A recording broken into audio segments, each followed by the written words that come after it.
everyone, this is Archana Anand from College Tuni. Welcome to the another segment of Thoughtful Leader series. Today we have with us Shivani Gelera, Faculty of Fashion Designing, Poddar Group of Institutions, Jaipur. Thank you for the valuable time, ma'am. Thank you. So, ma'am, what is your philosophy of leadership and how would you describe your leadership style? Well, I feel for a proper leader, one should be a learner first, right? It's very important that you are learning from your teammates also, and it's very also important for a leader to be a role model for the ones who are following them. Also, I feel that it is very important that if I lead, I try to incorporate these skills where I can reach out to my teammates, and it is not only directing them to what to do, it is also about suggesting them what to do. It is also about basically growing together. So a proper true leader always believes in growth of the teammates and the overall organization, then the growth of themselves. Definitely, ma'am, that's a great thing that you have said that leaders should be a leader when they are together with the team. Yes. So, ma'am, do you think India has gained a place in the global spectrum when it comes to the fashion? Yes, definitely. India has gained a lot of spectrum in terms of fashion. India has raised itself a top notch globally throughout. If you talk about designers like Rahul Mishra, Sabyasachi, they are the icons who are basically bringing fashion on the global platform. So definitely I would agree on this thing that globally India it's making its mark in the fashion industry. That's really great, ma'am.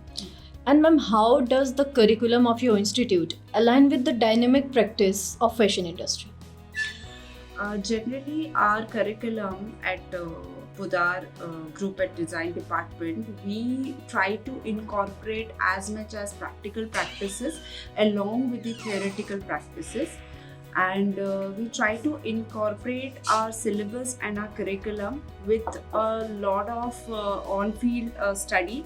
The students are given exposure of the industry at a very early stage, so we are technically making students also thrive their creative side, and also along with it we are also making sure that they become more and more of industrial expert, because if you see the overall scenario even at the present days, it is more about entrepreneurship skill. Everyone wants to become you cannot say entrepreneur, but everyone wants to individually highlight themselves and their uniqueness, and yes, we try to identify that uniqueness in each student, and yes, definitely we make it more and more of industrial viable curriculum.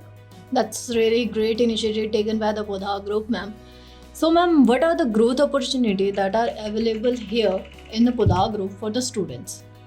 So we at Poddar, we try to incorporate as much as workshops from various experts from the design industry. We also expose the students to various platforms through various design competitions. Also, our placement cell is very keenly and very strongly working on getting placements for the students at the best to best design industry. So these are the measures that we are taking at Poddar at Design Department. That's really great, ma'am. So, ma'am, I wanted to know that for a field like fashion and interior designing, classroom training is not enough. Yes. So, how do you tackle that? Yes, we give them a lot of practical exposure. See, because design is not all about theory.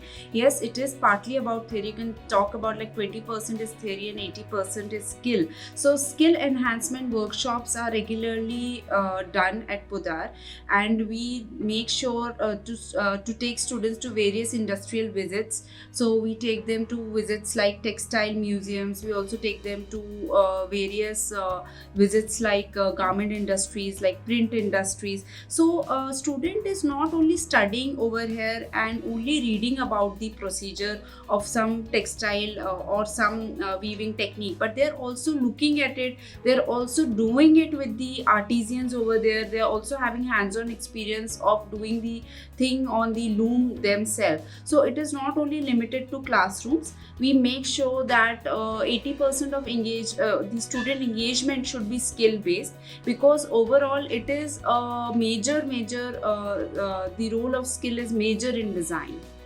That's really great, ma'am. So we have talked about the facilities, opportunities, and a curriculum of the institute. Now it comes to you, ma'am. How do you define your connection with students and faculties? Well, I would define my connection. See, generally, I take I take design projects for my fashion students. So the connectivity is at a very you can say at a very mental, and you can also say at a very design emotional level.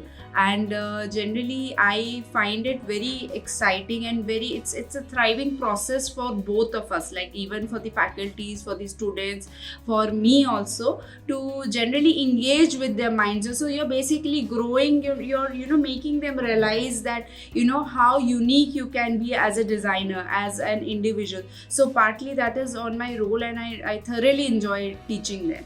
That's really great, ma'am, that you are enjoying your teaching and making the connection with the students.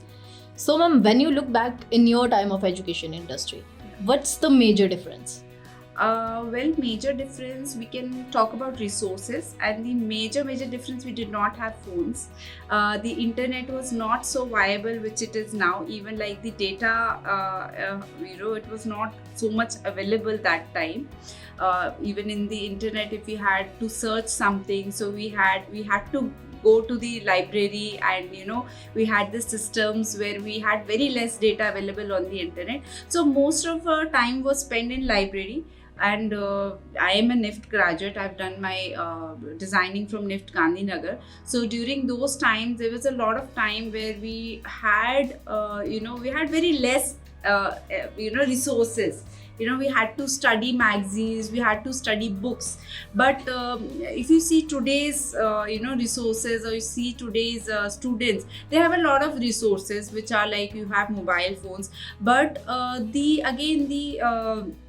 idea over here also, what we try to implement, that even if you're using technology, it should be used smartly, right? Even if you're using a color, let's say a color Xerox machine, so it should be used smartly, that how you're using it in your designing and in execution of your ideas. So it is I would say that technology and resources are not limitless, because if we talk about great designers like Manish Malhotra, Tarun Tialani, or JJ Valai, they are the class of designers, and they came from that class of designer where there were very less resources, where taking knowledge, talking about global knowledge, or taking talking to know something globally, we had to read books, we had to see documentaries, recorded tapes of documentaries. So it was hard work then also, and I feel that it's hard work now also, because then you have so many informations on the internet, you need to compare it, that which is the right one. So yes, the challenging both ways है. पहले ज़्यादा challenging था, तो library में ज़्यादा time spend करते थे. अभी लेस चैलेंजिंग है, बस ये कि ऑन दी हैंड्स है, टिप्स ऑन दी हैंड्स है. लेकिन हम एनकरेज करते हैं स्टूडेंट्स को that even if everything is available on Google, it is best to refer your books, it is best to refer the magazines, the fashion magazines. It's best to look at things physically. Even if you're taking some inspiration, let's say if you're taking some architectural inspiration, तो आप जाकर उधर देखो, उस चीज़ को experience करो, उसका feel low, तब जाके आपके और आइडियाज़ और क्लिक करेंगे. Because in the end we as designer, we are also emotionally connecting to the client. That's why we're designing something which is commercially viable. Definitely ma'am, that's a great thing कि भाई उस time पे भी जो major difference है जो अभी भी है, तो दोनों के प्रोन्स एंड कॉन्स दोनों के अलग अलग है. So thank you so much, ma'am, for sharing your valuable thoughts and giving your valuable time to us, ma'am. Thank you so much.